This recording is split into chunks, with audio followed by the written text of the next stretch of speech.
November 25th, 2019. My name is Bill McCanley. I'm the Secretary of the New Mexico Workforce Solutions Department with your work update for the week. Want to start with a homeless services fair we did on Friday in Las Cruces. One of the things that we've been discovering through this job is that in order to help some of our homeless neighbors get off the street, they don't have a lot of the basic services that you and I might take for granted. As an example, many of them either lose their IDs or have them stolen.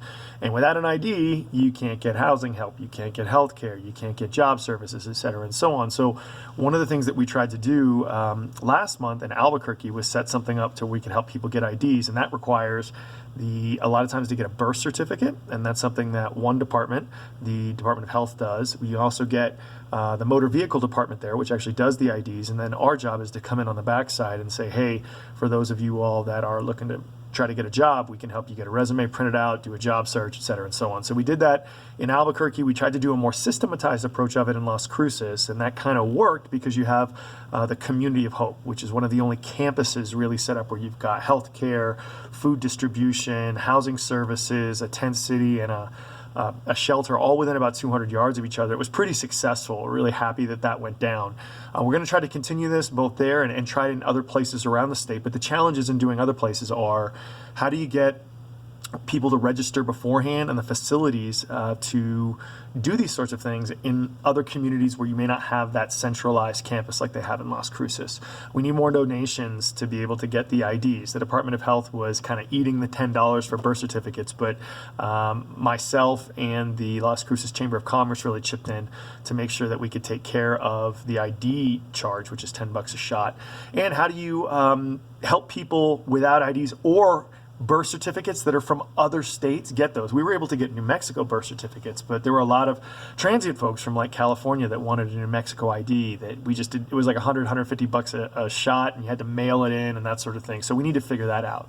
I want to talk about Americorps programs. So I just had a conversation this morning with the Secretary of Aging and Long-Term Services, and she was feeling out the idea of trying to get us to start a senior corps program, a care corps for folks to go both help provide a lot of interaction with seniors who may be homebound, and also another program in senior centers and long-term care facilities. What we want to try to do, though, with Americorps is develop career pathways for all of our Americorps programs.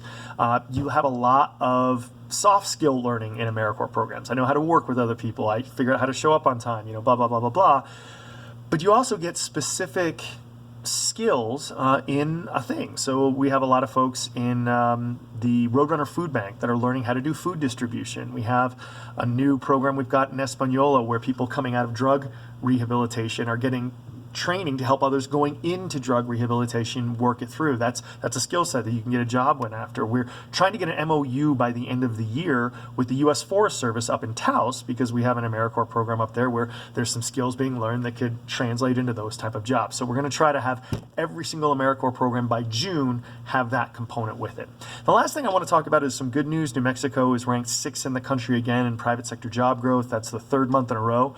We've been in the top 10, but I had some comments on Facebook and Twitter. Well, where are all these jobs? I'm trying to find a job. Well, the deal is you've got to have the skills necessary to get a lot of these jobs. Like 95, 96% of the jobs that have been created since the Great Recession require more than a high school degree. You have to have a certificate or associate's or a bachelor's. And I would recommend the following things to look into. Do you want to be a teacher? There are teachers needed everywhere.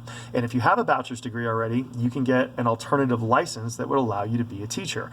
We need healthcare professionals, from nursing assistants all the way up to MDs in almost every single community in the state. So if you want to be a medical technician, a nurse, someone who is working in pharmacies, we need you. And if you get those type of skills, you can get a job anywhere. I would also say that we need a lot of STEM jobs. And if you want to go to one of these IT boot camps, there's a lot of IT companies that want to employ you.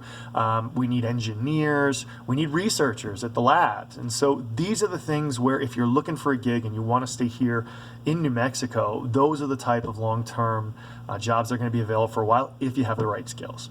So thanks again for watching this. As always, if you have questions, comments, concerns on these or any of the issues, I'd love to hear from you, and hope everyone's having a lovely week and have a wonderful and safe Thanksgiving, y'all. Bye.